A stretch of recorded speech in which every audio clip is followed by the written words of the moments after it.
আমরা সকলে অবগত আছি যে এই মাসটা কোন মাস।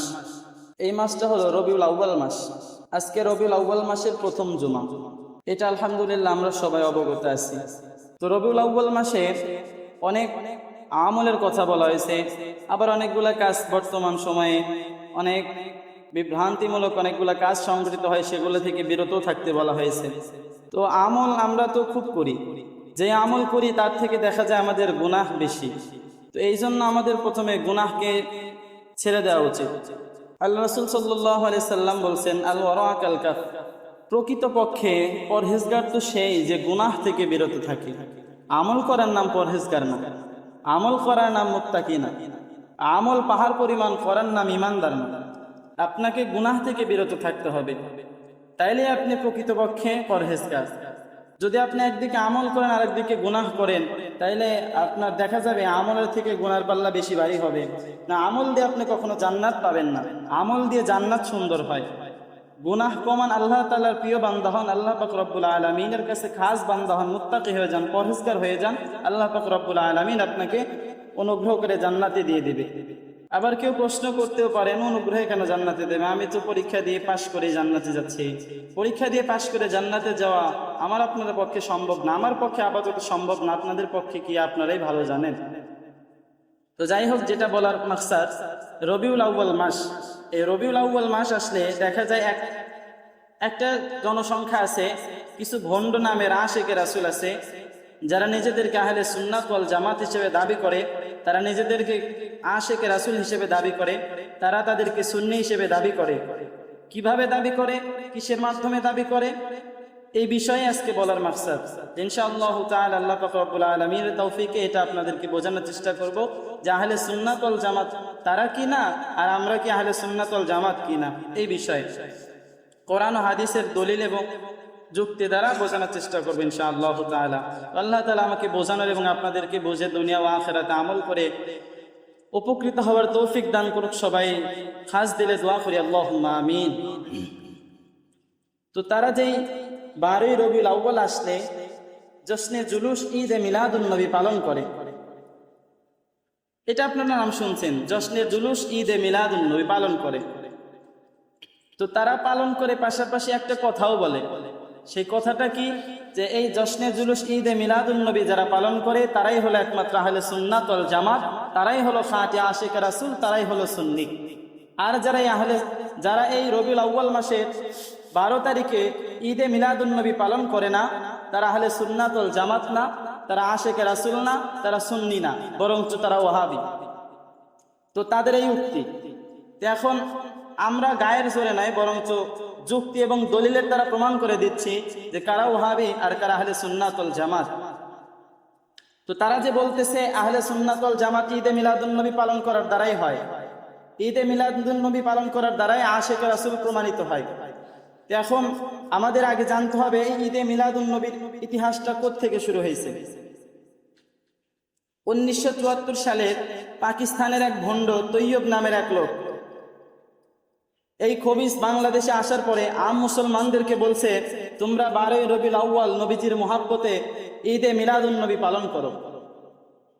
তো যুক্তি প্রমাণের আগে প্রথম আমাদের কথা হলো, আমরা যেই পূর্ব পাকিস্তানের শোষণ থেকে মুক্তি পাওয়ার জন্য 1 সাগর রক্ত বিলীন করে দিয়েছি, 30 লক্ষ মা বোনের ইজ্জতকে বিলীন করে দিয়েছি, এই শুধুমাত্র তাদের শোষণ থেকে তাদের হুকুমত থেকে মুক্তি পাওয়ার জন্য, তাহলে আমরা নতুন করে কেন তাদের সেই হুকুমতকে মেনে নেব? এটা হলো আমাদের প্রথম প্রশ্ন তাদের কাছে। তারপরের কথা হলো, তারা যেহেতু বলতেছে 1974 সালের পর থেকে ঈদে মিলাদুন নবী পালন হয়ে আসতেছে এবং এই ঈদে মিলাদুন নবী পালন করার দ্বারাই হলো আহলে সুন্নাত ওয়াল জামাতের প্রমাণ হয়, তাইলে এখন আমাদের তাদের কাছে প্রশ্ন হলো, যদি 1974 সালের পর থেকে ঈদে মিলাদুন নবী পালন করার কারণেই তোমরা আহলে সুন্নাত ওয়াল জামাত হয়ে থাকো, তাইলে 1974 সালের আগে তোমরা কি ছিলা? কথা কি বুঝতে পারতেছেন? 1974 সালের পরে ঈদে মিলাদুন নবী পালন শুরু হয়েছে। তো তারা বলে ঈদে মিলাদুন নবী পালন করার দ্বারা আহলে সুন্নাত ওয়াল জামাত খাঁটি আশিকে রাসূল সুন্নি প্রমাণিত হয়। তাইলে 1974 সালের পর থেকে পালন হয়, মানে তারা 1974 সালের পর থেকে আহলে সুন্নাত ওয়াল জামাত। তাইলে তাদের বাপ দাদারা কি ছিল? 1974 সালের আগে তাদের যে বংশধররা ছিল তারা কি ছিল? তো এখান থেকে বোঝা যাচ্ছে, যদি তাদের কথা অনুযায়ী ঈদে মিলাদুন্নবী পালন করার দ্বারাই যদি আহলে সুন্নাত ওয়াল জামাত হয়, তাহলে তাদের বংশধররা ছিল ওয়াহাবি। প্রথম আমরা যুক্তি দ্বারা বুঝতে পারতেছি তাদের বংশের মধ্যে ভেজাল আছে, তাদের কথার কোনো ঠিক নাই, তার মানে তাদের বংশের মধ্যে ভেজাল আছে। এই জন্য তাদের মুখ থেকে এরকম উল্টাপাল্টা কথা বের হয়। আজকে আপনি সমাজের মধ্যে তাকাইলে বুঝতে পারবেন, যেই সমস্ত পোলাপানের বংশের মধ্যে ভেজাল আছে, ওই সমস্ত পোলাপানের মুখ থেকেই ওলামায়ে কেরামের বিরুদ্ধে কথা বের হয়, নবীজির বিরুদ্ধে কথা বের হয়, মাদ্রাসা মসজিদের বিরুদ্ধে কথা বের হয়। তো যাদের বংশের মধ্যে ভেজাল আছে তাদের মুখ থেকে এরকম কথা বের হওয়া সম্ভব। আর যারা প্রকৃত সন্তান, হালাল ভাবে বৈধভাবে জন্ম হয়েছে, তাদের মুখ থেকে কোনোদিন ওলামায়ে কেরামের বিরুদ্ধে, মসজিদ মাদ্রাসার বিরুদ্ধে, নামাজি ব্যক্তিদের বিরুদ্ধে কোনো কথা বের হতে পারে না মুখ থেকে। আল্লাহ রাসূল সাল্লাল্লাহু আলাইহি সাল্লামের বিরুদ্ধে কোনো কথা তাদের মুখ থেকে বের হতে পারে না। যাদের জন্মে ভেজাল আছে তাদের মুখ থেকে এরকম উল্টাপাল্টা কথা বের হয়। যাই হোক, তার প্রথম যুক্তিতে বুঝতে পারলেন তাদের বংশধররা ছিল কি ওয়াহাবি, আর তারা ওয়াহাবি বংশেরই পোলাপান। এখন তারপরের কথা হলো, রাসূল সাল্লাল্লাহু আলাইহি সাল্লামের মহব্বতে তারা ঈদে মিলাদুন্নবী পালন করতেছে। তো এখন সাধারণ একটা প্রশ্ন হলো, আমি যার কথা মানি না, আমি যদি বলি আমি তাকে মহব্বত করি, এটা কি আসলে সত্য কথা না ভণ্ডামি? আমি তার কথা শুনি না, তার হুকুমতে আমি চলি না, অথচ আমি বলি আমি তাকে মহব্বত করি, তাহলে এটা কি মহব্বত হলো? প্রকৃত মহব্বত হলো তার কথা মতে চলা, সে যেভাবে চলতে বলবে, যেভাবে চললে সে খুশি সেভাবে চলা, এটাই হলো প্রকৃত মহব্বত। কিন্তু তাদের মাঝে এগুলো পাওয়া যায় না। তো তারা যে ঈদে মিলাদুন্নবী, তৃতীয় আর একটা ঈদ পালন করতেছে। আল্লাহ রাসূল সাল্লাল্লাহু আলাইহি সাল্লাম মদিনাতে গিয়ে বলছিলেন যে মুসলমানদের ঈদ হলো দুইটা, তো এইখানে তারা আরেকটা বাড়ায় দিছে। রাসূল সাল্লাল্লাহু আলাইহি সাল্লামের থেকে তারা একটু বেশি বুঝছে। তাদের জ্ঞান কি রাসূল সাল্লাল্লাহু আলাইহি সাল্লামের থেকে বেশি হয়ে গেছে, নাকি তাদের কাছে নতুন করে ওহী আসা শুরু হয়েছে? তো এটা ভণ্ডামি ছাড়া অন্য কিছু না। তো এনারা এই ঈদে মিলাদুন্নবী যে পালন করে, এর মধ্যে থেকে বুঝতে পারলেন তো যে প্রথমে তারা ওয়াহাবি, দ্বিতীয়ত যেটা প্রথমে যুক্তি দেওয়া হয়েছে যে তারা পাকিস্তানিদের এই নতুন একটা হুকুমত তাদের মাঝে চালু করছে। আর আমরা সাধারণত বলে থাকি যাদের সাথে পাকিস্তানের সম্পর্ক আছে তাদেরকে কি বলে থাকি আমরা? কিছু একটা আমার একলাই ঝামেলা চালাইবেন। পাকিস্তানের সাথে যাদের সম্পর্ক আছে, এই যুদ্ধের পর থেকে বলা হয়, এদের মুরব্বী ঠিক বলছে, যেটা আমাদেরকে বেশি বলা হইতো, যারা হুজুররা সব রাজাকার। পাকিস্তানের সাথে যাদের সম্পর্ক আছে তাদেরকে আমরা রাজাকার বলি। সুতরাং আমরা যুক্তি থেকে বুঝতে পারতেছি যারা ঈদে মিলাদুন্নবী পালন করে তারা সব রাজাকার। দ্বিতীয় কথা, যারা ঈদে মিলাদুন্নবী পালন করে, দ্বিতীয় যুক্তি দ্বারা বোঝা গেল তাদের বংশ ছিল কি ওয়াহাবি। আর একটা কথা হলো, তারা এই ঈদে মিলাদুন্নবী পালন করার মাঝে কয়েকটা স্লোগান দেয়। সবগুলো স্লোগানের ব্যাখ্যা বিশ্লেষণ বোঝাইতে গেলে সামনের জমা পর্যন্ত হেনে বসে থেকে বোঝান লাগবে, বাড়িতে আর যাওয়া হবে না। একটা শুধু স্লোগান শোনেন। একটা স্লোগান কি? তারা বলে জিন্দা নবীর আগমন, শুভেচ্ছায় স্বাগত। ওই স্লোগানে রাস্তায় অলিতে গলিতে বিভিন্ন জায়গায় তো তারা মিছিল মিটিং করে, ওই জায়গায় তারা বলে জিন্দা নবীর আগমন, শুভেচ্ছায় স্বাগত। তো এই জিন্দা দ্বারা দুইটা অর্থ হতে পারে, একটা অর্থ নেই বলি। তো যদি তাদের এই জিন্দা শব্দের অর্থ এরকম হয় যে নবী চিরঞ্জীব, নবীজির কোনো মৃত্যু নাই, তাইলে তারা কোরআনের একটা আয়াতকে অস্বীকার করে। 23 নম্বর পারায় 20 নম্বর পৃষ্ঠায় 14 নম্বর লাইনে সূরা জুমারের 30 নম্বর আয়াতে আল্লাহ পাক রব্বুল আলামিন বলছেন, ইন্নাকা মাইয়িতুন ওয়া ইন্নাহুম মাইয়িতুন, হে নবী আপনিও মারা যাবেন, তারাও মারা যাবে। আল্লাহ পাক রব্বুল আলামিন বলছেন কোরআনের মধ্যে নবীও মারা যাবে, তারাও মারা যাবে, অর্থাৎ নবীর সাথে যারা আছে বা তারপর যারা আসবে সবাই মারা যাবে। আরো এক জায়গায় বলা আছে যে কুল্লু নাফসিন যায়িকাতুল মাউত, তো কোরআনের মধ্যে বলা হয়েছে নবী মারা যাবে, অথচ তারা বলতেছে কি নবীজি চিরঞ্জীব।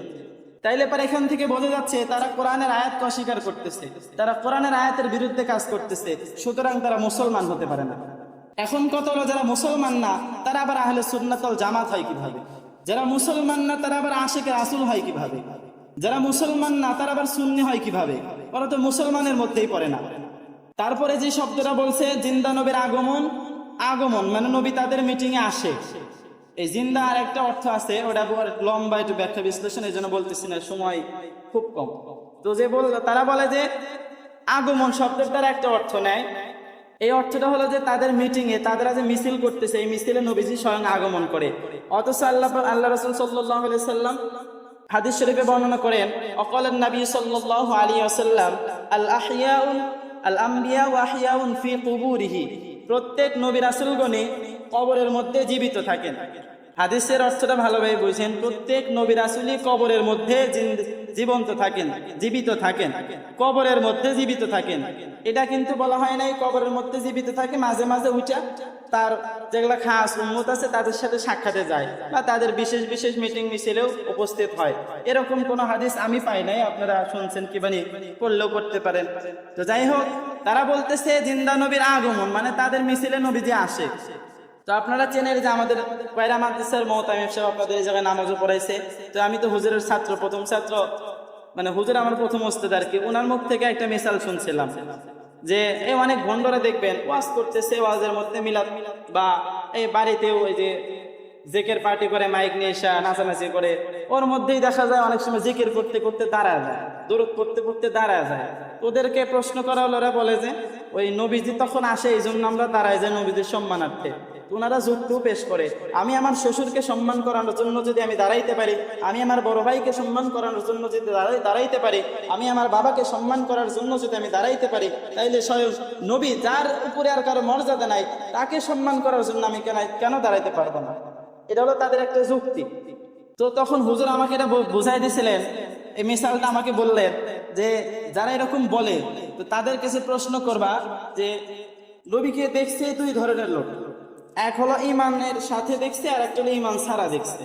দুই ধরনের লোক, যারা ইমানের সাথে দেখছে তাদেরকে বলা হয় সাহাবী, আর যারা ইমান ছাড়া দেখছে তাদেরকে বলা হয় কি কাফের। কথাবার্তা কয়েন ঘুমাইছেন নাকি দিশাবেন? তো কাফের বলা হয়। তো এখন তাদের কাছে প্রশ্ন, তোমরা সাহাবী না তোমরা কাফের?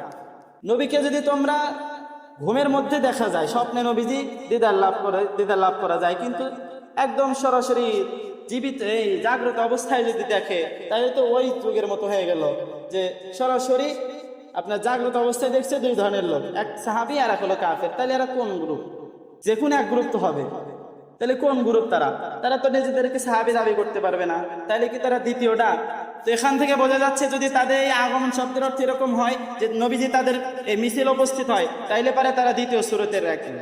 সুতরাং এই রবিউল আউয়াল মাসে যারা এই সমস্ত এই ভণ্ডামি করে, যারা নিজেদেরকে আহলে সুন্নাত ওয়াল জামাত হিসেবে দাবি করে, তাদেরকে বোঝা যাচ্ছে তাদের মধ্যে কয়েকটা সিফত রয়েছে।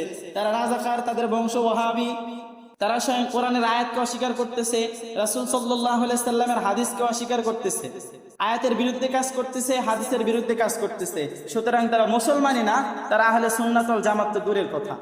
তো যাই হোক, অল্প সময়ের মধ্যে বুঝতে পারছেন তো তারা আসলে আহলে সুন্নাত ওয়াল জামাত কিনা, তারা খাঁটি আশিক রাসূল কিনা।